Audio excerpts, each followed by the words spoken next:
Today is Christmas Day, and I wanted to share you some very few Christmas experiences I had when I was still very young, and especially the Christmas that I had and a hail of bullets. Yes, you got me. It was on a Christmas Eve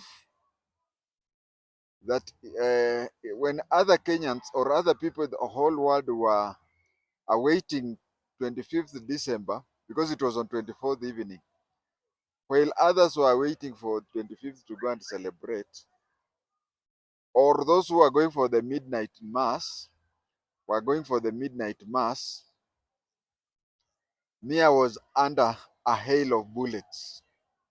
The bullets went on until morning. I want to share with you about that bullet thing, but I want also to share with you earlier a few Christmas holidays that are memorable to me.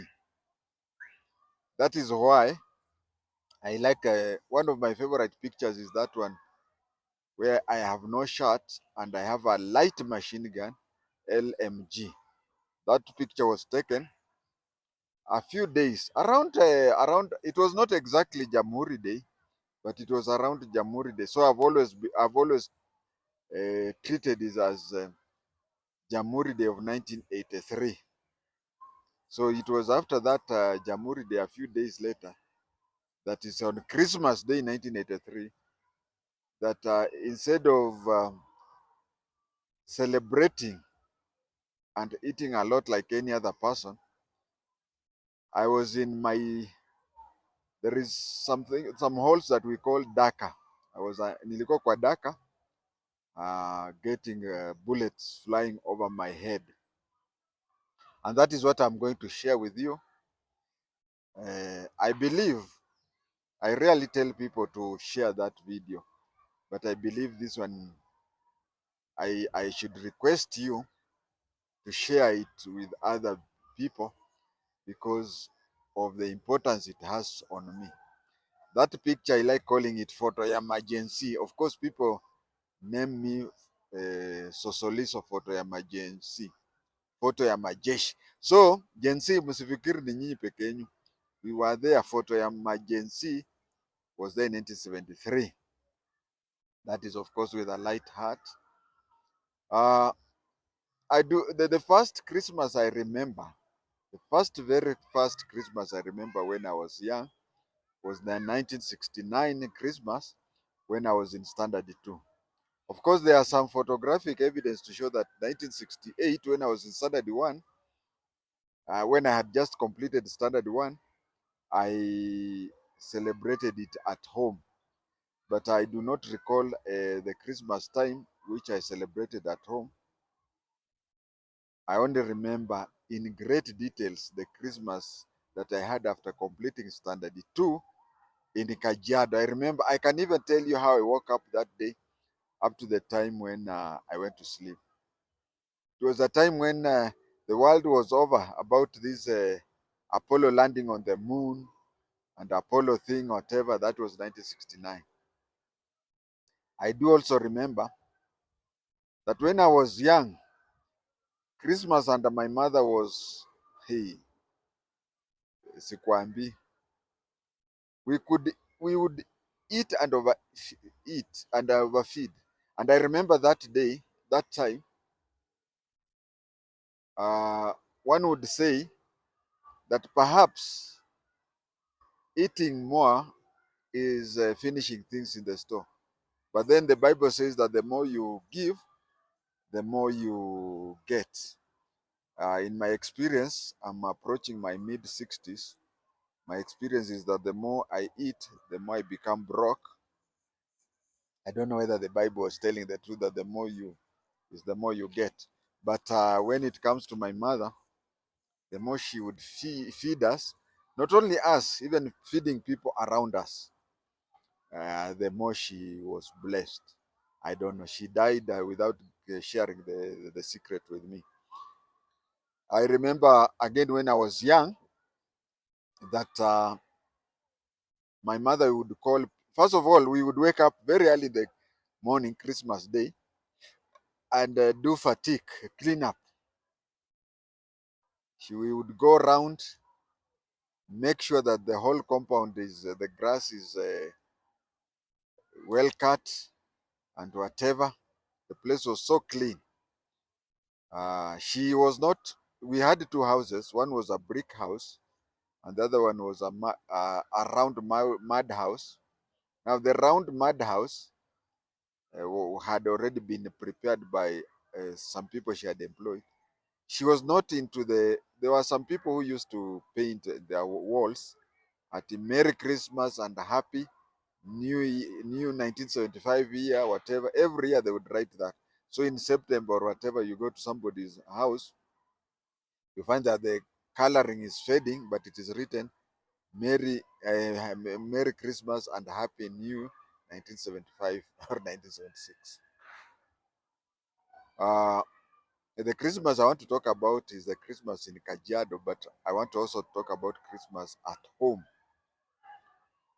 Because in Kajiado, everybody was working and everybody wanted to invite everybody. So you would invite people, but everybody would invite everybody and everybody would stay at their home.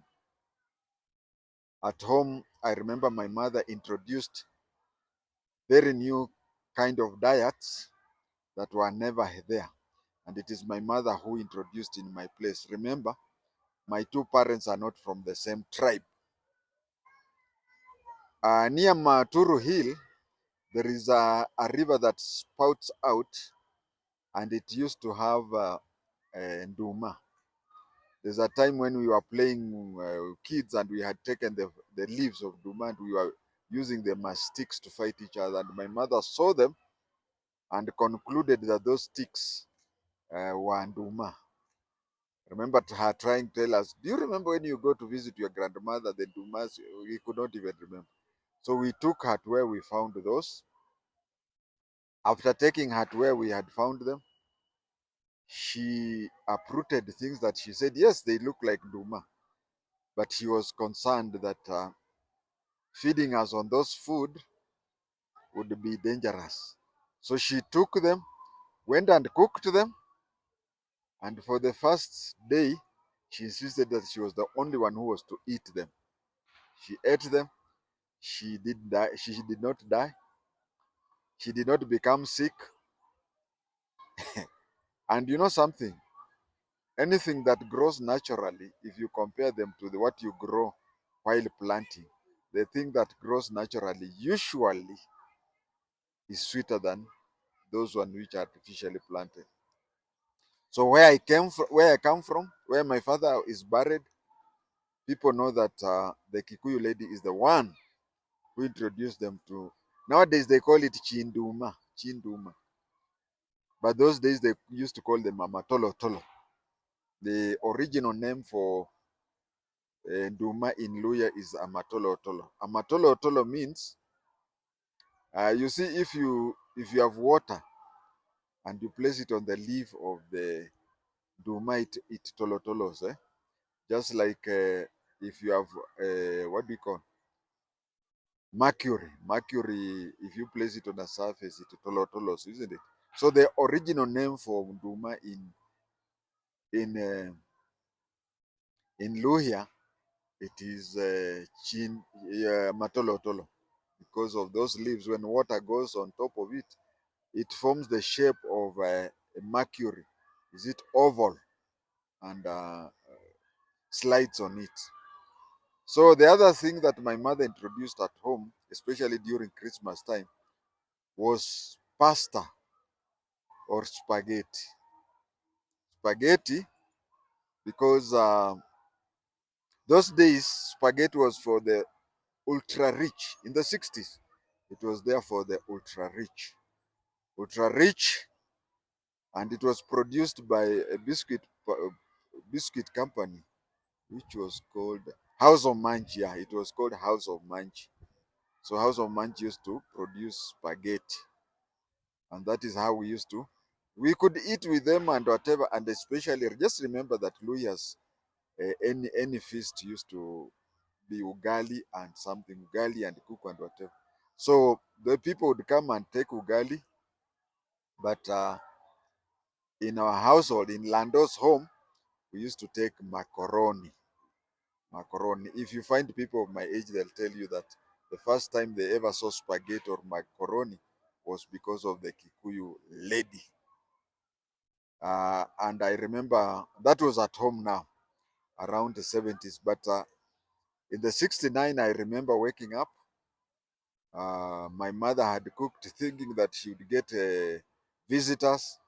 But you see, in Kajiado, everybody was a civil servant, everybody was a prominent businessman, and everybody was doing his own job. So inviting people, people would not come. And what we do, I remember this. I decided to get out of our compound and look for. I decided to get out of our compound and go and look for neighboring people. I remember our next door neighbor. They were lawyers like us, and that is the time when there is this game. I'm forgetting the name of the game. It looks like Monopoly, but it is not Monopoly. Where there are four squares and Scrabble. Yeah, Scrabble. That is the first time I saw people playing Scrabble. They were playing Scrabble and taking sodas. They invited me for soda. I could not take. Why? Because I was already full. I had already eaten a lot at home. But I was watching at this funny game that I later came to understand it's called Scrabble. That is the first ever Christmas I remember. I don't remember any other earlier. That was 1969 after I had completed my standard 2. The Christmas of 1968 was spent at home, and because there are photographic pictures of us uh, on on the main road we were staying in Nakuru, so we were headed home. Somewhere on the road, we stopped and we took some photos. That is 1968, but I don't remember the Christmas of 1968. The Christmas, as I'm saying, where my mother was philanthropic at home, was in the early 70s. I have lived like remembering my mother's Christmas because in the mid 70s, when my parents separated, there came in the evil stepmother. And my father always would leave a lot of money with an intention of entertaining through food our neighbors. But that is the time when my evil stepmother would use that opportunity to buy very little, and the difference in money she would get it. She used to insist that on Christmas Day, we just have ugali, sukuma, and pieces of meat there. So that must have contributed to my associating Christmas time with my mother, because that was the time when you would eat to your fill. But my evil stepmother, I'm calling her evil because I have permanent physical body marks that I'll carry to my grave. Now, we are through with the appetizer. Now let us go to the main course. This is the Christmas of 1983, the Lotr Christmas, the Lotr Christmas, the Christmas that I've told you that I was under the hail of bullets. Yeah, I was under the hail of bullets. Now the picture that I've taken, which I said I call it photo emergency or sosoliso, that picture was taken around Jamhuri Day. What had happened on this particular day? I've always insisted that it was on Jamhuri Day because I cannot pinpoint the particular date it was, but it was around Jamhuri Day. When the operation team, we had a team, we had a lorry. Uh, there was a sergeant. Uh, Whenever Sergeant Kimaru, the RSM, would go home, Line Sergeant Major would go home on leave, or this sergeant used to to act as a line sergeant major, but in most cases he used to be the in charge of the operation team. They had a lorry. Actually, the whole West Pokot, if you are a police officer in West Pokot, try to remember this. In the whole of West Pokot police, 1983, we had three vehicles. We had three vehicles only. There were two Land Rovers. One Land Rover was under the OCPD, and then there was the second Land Rover, which usually was used by the OCS, and we had a lorry. Now, this lorry used to be used for operation. It was called the operation team. These are the people, one day I'll talk about it, about the operation team. We used to admire them, but whenever they went for the operation, in many cases, I used to look at them because I wanted always to remember the last time I saw that person, because when they went, in quite a number of times, one would come back dead. So I used to look at them when they were boarding them, the lorry, to remember the last time I saw that person alive. I remember, even today, people usually talk during funerals at the last time I was with Marehemu. So I used to have that, and that is what used to happen at that time. So I would, they would go. My salary was 850, and these are people who would get up to 2,000 shillings in allowances. Imagine, uh, night out, night out used to be 50 shillings. So their work was only to patrol the whole district, now the whole county, and every night they spend out, they would be paid 50 shillings. So on a normal month, they would spend out 20 nights, and they would be given 1,000 shillings. That was a lot of money. Then imagine, 1,000 shillings for those who are overeducated. They used to get 800 shillings, but a normal police officer used to get 600. So you see, that is how the operation team. So on this day, around Jamhuri Day, the operation team visited us in Nauyapong. Nauyapong. Please go to the Google map and look for Nauyapong. Nauyapong, from the Ugandan border, it's like what can I say? GPO to Westlands. Yeah, Westlands.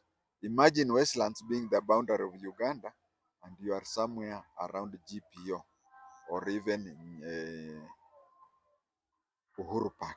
Imagine you being at Uhuru Park, and the Westlands is in the border of Kenya and Uganda. So that is where I took that picture. What had happened is that the operation team was going around. The operation team was going around, and that day is that they had come to a place. They would come, stay there for a night. Then the following day, they would go to another place, Alale. They would later go to another place, Amaler. They would go to Leyland. They would go to any other place, just patrolling to be seen.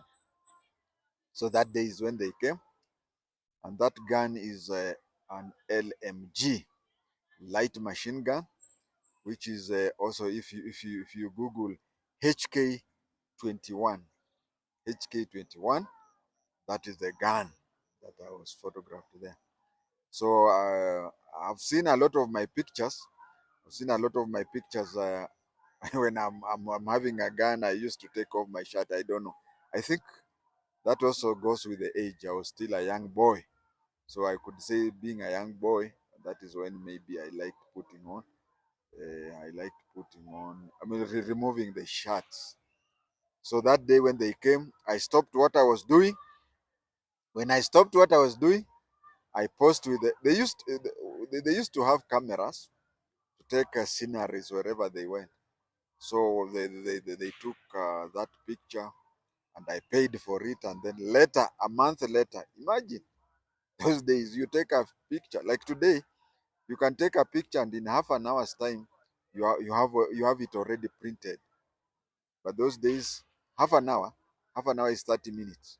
But in those days, you had to wait for your picture for 30 days. There were even instances where you took a picture which was iliharibika, so you have to retake it, and you see those are occasions when a very important thing had happened. A very important thing had happened. So maybe the president had visited your place and you wanted to remember that. So it goes like that. They refund your money. So that is how it happened that way.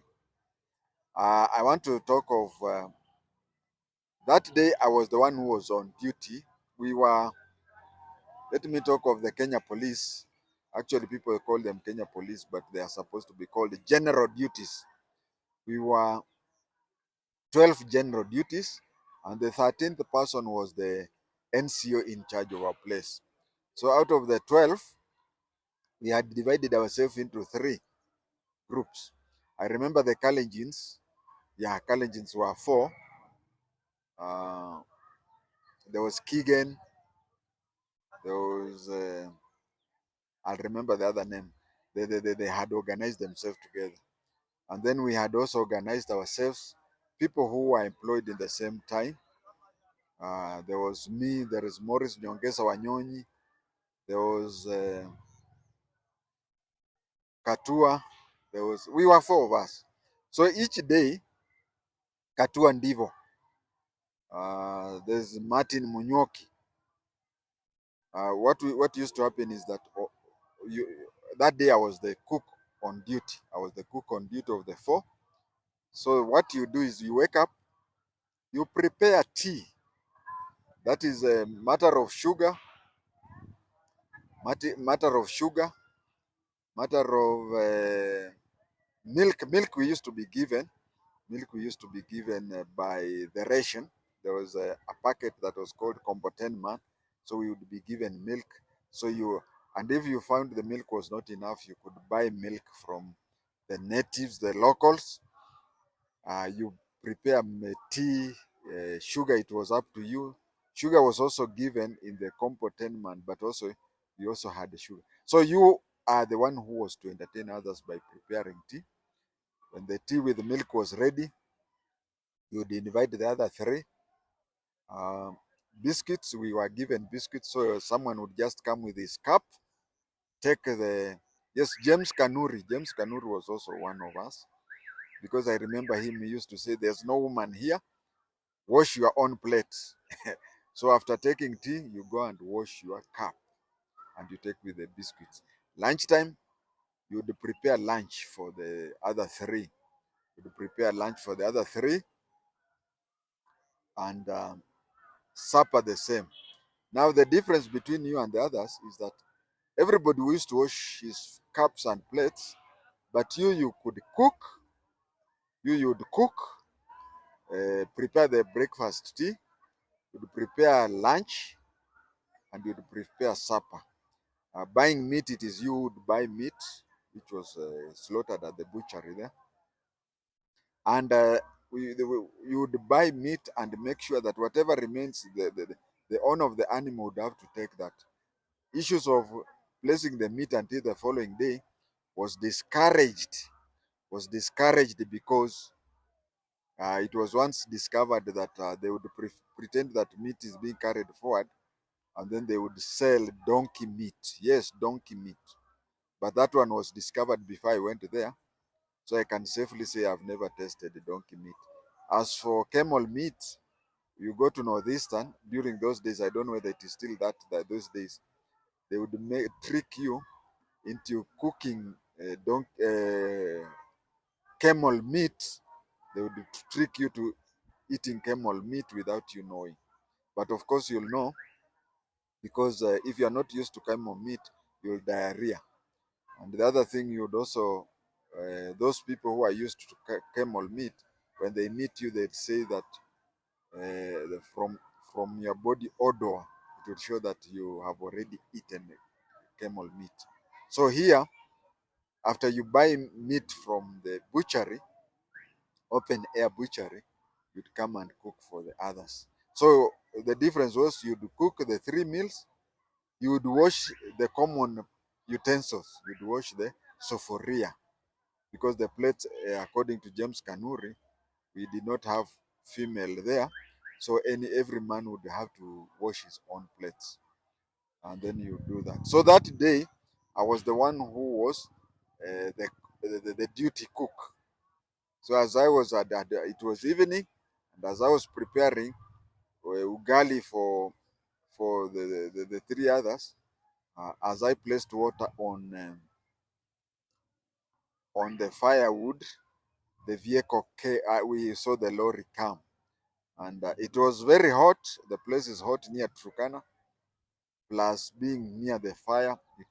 Of course, you expect me to remove my shirt, so I removed the shirt, and when they came, I rushed, took the LMG, the light machine gun, which you can Google. It is written HK21, the HK21 type. Then I took a picture with them, paid for it, and then continued the cooking. The following time, which was a few weeks later, when the operation team came, they brought my picture because it was taken to Nairobi for processing. Nowadays, you can process. You see these things about graduation or anything, or even funerals and whatever. After you have finished, you find the people. So many pictures being lined out there. During our time, it had to be taken all the way to Nairobi for processing. After they took over, we had a problem. Pokot's, there was tension between Pokot and Turkanas, and so slaughtering of animals not there. And then we started using the corned beef, the Kenya Meat Commission corned beef, which we were being supplied with, cooking. My stomach was had a problem. One day when I'm gone, you will be told that I have a lifelong problem with my intestine. Lifelong problem with the intestine. I used to have a TB, but TB was treated when I was in standard 2. So what Moi brought later, a good thing that Moi brought later in the 80s, in the mid 80s, if not late 80s, was that anything that you buy should have an indication of the contents. What are the contents on the packet? And also, Moi brought in the issue that anything that you buy or anything you handle should have an expiry date, especially those things which are consumable. Consumables should have an expiry date. But those days in 1983, there was nothing which would indicate the contents, and most importantly, it had nothing that indicated the expiry date. We used to open those corned beef, and you'd even see that they were already bad. And you see, they were bad, but you being in Nauyapong is from Nauyapong to Kapenguria, distance wise, is like from Nakuru to Nairobi or Nakuru to Eldoret. So it is that far, and that is why you see West Pokot, it is shaped in a way that it indicates that there is a slim whatever going up. It's like an arrow pointing down. So the extreme north is where Nauyapong is, and extreme south is where Kapenguria is. And I've said that it is the distance like those cities, but you see, those cities have super highways connecting them, isn't it? Where's Nauyapong to Kapenguria those days, there were even times when you could get out of the vehicle and push.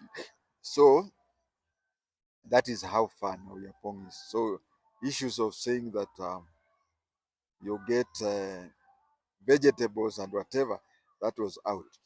Vegetables, we only used to get them the day when people are bringing the salary, and also if it rained, the cattle bombers would there are these traditional African vegetables which would come and we'd use that. Terere. Is it terere? Yeah, I think it is terere.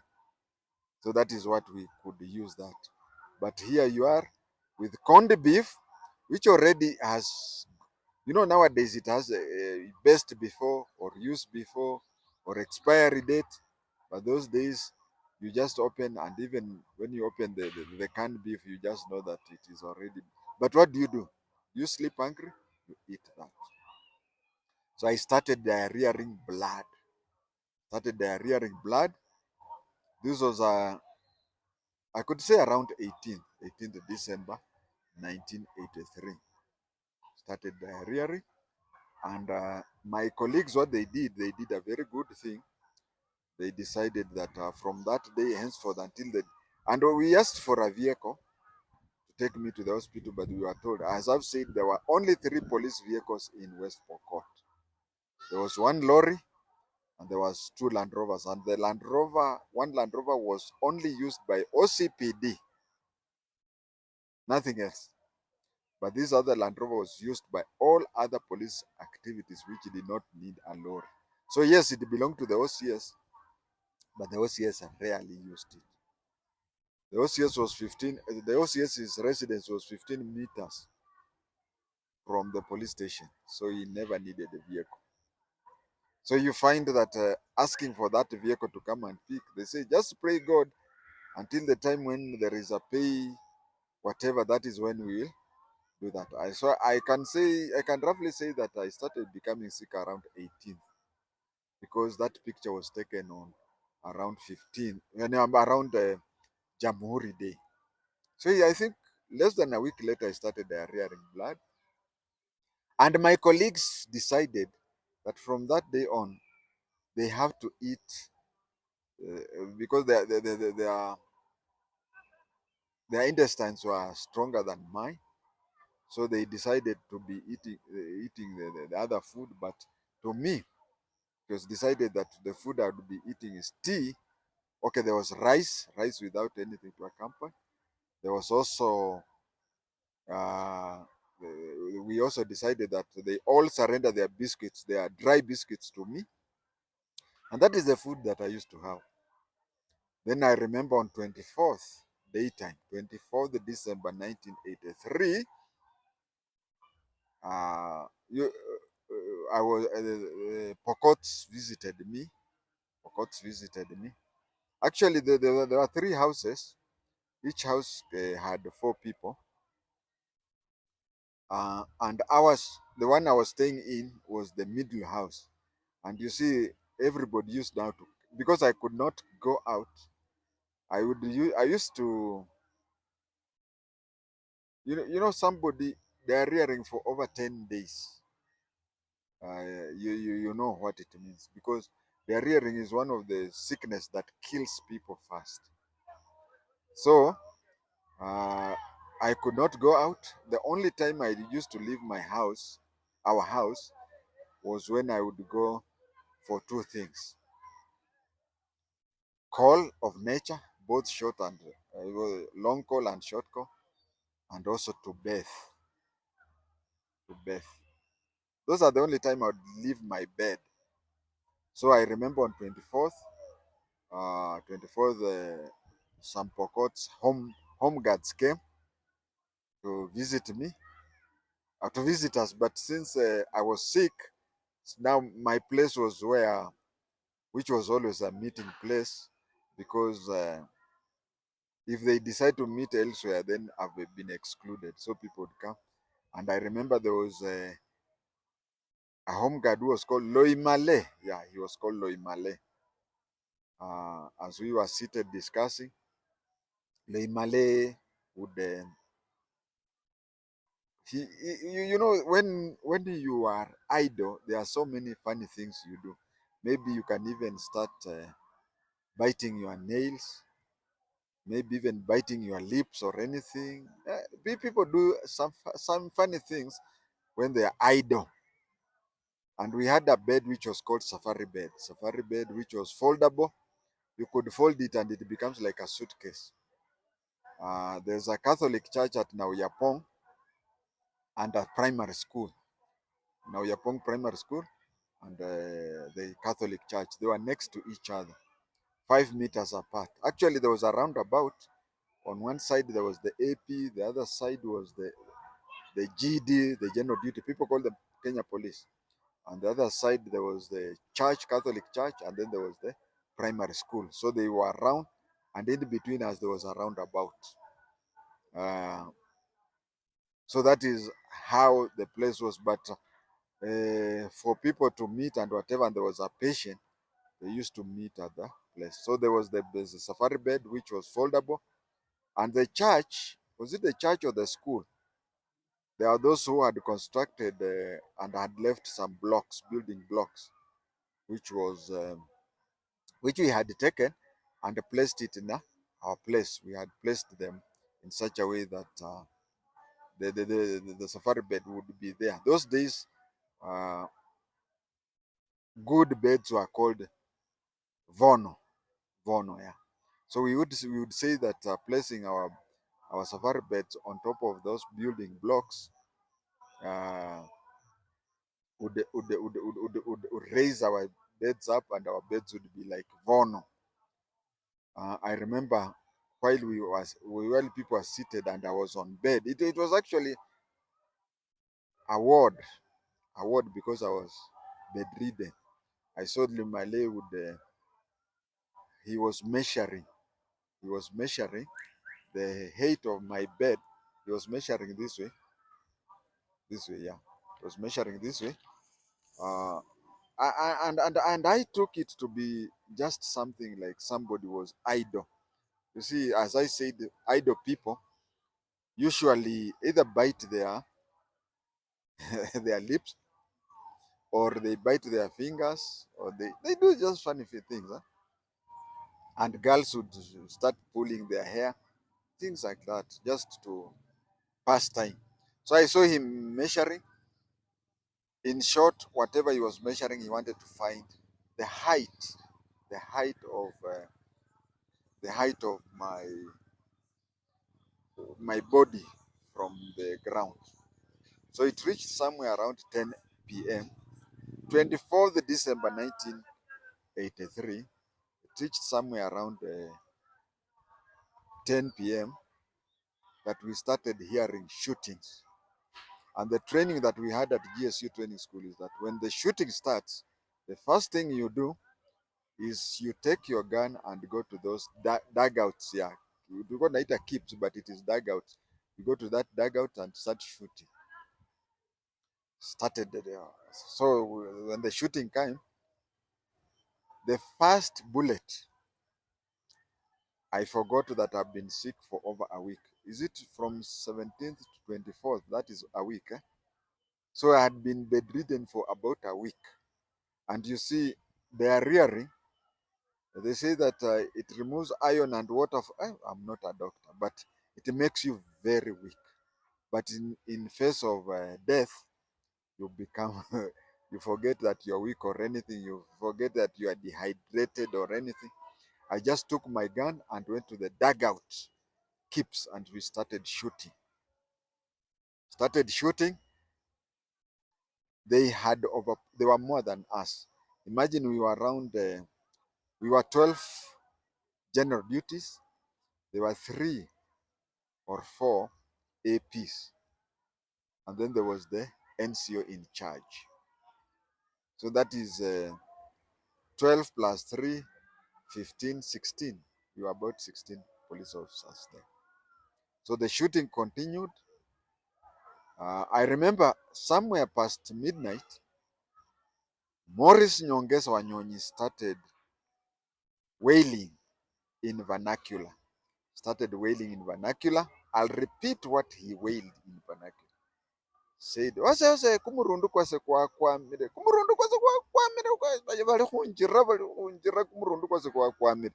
I know Bukusus are laughing. In Kiswahili they say, ai bwana, bunduki yangu imekwama, nitauawa. In English, my gun, which was a G3, my gun is stuck. They will kill me. They will kill me, Akia Mungu, they will kill me. My gun is stuck. I did something. You know, there are those things you do at the nick of time when you don't think. And if you are to think later, you say, that is something, an unfortunate thing you'd have done. I told him in Kibukusu, give me that gun. And it was cocking that was a problem. He had completed his magazine, and he was trying to place the other magazine. So I held it and I cocked it using my boot. I don't know where I got that from. But you see, unfortunate thing, if you are not careful, is that if you cock using the boot, it is possible that it will discharge a firearm, and one of your locator, not locator, your buttock or your right buttock would be shot and you would die bleeding. But it never happened. Then I gave him his gun, started keeping them busy. Up to around 3 a.m. Now, Christmas 1983 was 3 hours old. That is when the shooting stopped. You know what they used to do? What they did was they had these bullets.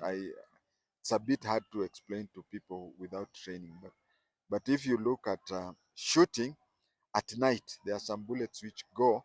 You can see them going off like the welder when the welder is doing his work, and then there are those sparks which go. There are some bullets which have that type. They were deliberately doing those bullets in order to put the fear of the Lord into our mind, the fear of our Lord into our mind, so that we, without even being shot, we just get scared of that. They were doing that throughout the night, so we could see, and there were over 200 people. We were about less than 20. There were over 200 people. What I'm trying to tell you is that they didn't want to kill us, because if 200 people wanted to kill us, they would have killed us. But they were just showing us their power, and they had surrounded all the Turkana Manyatas all the way to. They had surrounded the Turkana Manyatas all the way to a place called Loyapat. Loyapat is 3 miles from, but inside Turkana. So they had done that and they had taken off. And as per the training is that you don't go back to your. Usually, these people, cattle rustling used to happen during moonlight. It used to happen during moonlight. So if you get out of your dugout and you're trying to go back to your house, you will be seen and you'll be killed. So the issue here is you stay there until daytime is when you now go and surround the camp and see where those people are, to see whatever had happened. But trying to go back to they'll see you and they'll kill you. But then Nyongesa remembered that Morris Nyongesa Wanyonyi remembered that his only other Luhya, or could I say his only other Bukusu, was sick. So he's told people, let us try to do the recovery project, because the house that Huatenge lives in had been shot a lot. Let us go there and find if he was shot while he was bedridden. You know, it's dark at night. I told him, when I'm next to you. Then we laughed. The following day, we went. The morning now, it was around 3 a.m. when they stopped. We stayed until 6 in the morning. Then we went around to check the area around. When we went to check the area around, we found that there were so many and all the Turkana cattle had been stolen. One thing I want to say here is that there is something, see, these people, there are times they use a lot of juju. I say juju because this thing had been planned well long time ago, but we had not even seen it. It had been planned even before I became bedridden. We had a man there. This man was a Pokot from around. He spoke very good English. He spoke better English than my Form 6, but he was born blind. And what people used to do, they used to get him from away from the village, and they would take him to Nauyapong Primary, so as to get food that had been given by government for primary school kids. The purpose of bringing him was for him to get free food there. But we noticed after the attack, we noticed later that he was nowhere to be seen for quite a period. I can't know how, if it was days or weeks. He had been away for and we had not even noticed. They had noticed that they were going to attack, and him being a blind man, they had carried him and taken him very far away from the scene of shooting. Now, when the sun came and we checked around and saw to see whether there were some who were still there, to see whether there was anything or whatever, we checked. We checked and found. I mean, there are those things you see. The cartridge, you see the footstep, you can even know how many people are there, estimating and whatever. That is why we estimated it to be around 200. And then we went back to the camp, and oh God, my God, Kumbe, the way he was doing that, counting from down from the ground up to, he wanted to estimate how high I was from the ground. And I can tell you, as I've told you, the first bullet, I rushed to the dugout. But if I would, it had already been determined that that sick person must be killed. I was never killed that day. Of course, I'm still alive today, and nothing happened to me. Then, for those of you, you can even Google lottery. It was that attack that was, what do you say? The the the the, the nail, the last nail on the coffin or something, or the straw that broke the camel's back. It was that caused the government to decide now to decide now to organize for Operation Nyundo. Actually, the name of the operation was called Nyundo. Uh, that is when now the Operation Nyundo came in. We had memorable people. Yes, there was Kaisere. There is Simi Werunga. Simi Werunga, he is always on TV on security matters. He was a pilot, and others and others. Those are the two people who came from the military whom I remember. And that is what made early, I think it is February 1983, is when this is something that happened in December, Christmas time, that led to now the government deciding for the Operation Lottery in 1984. With that very, very long story, I say thank you. It is a memorable Christmas.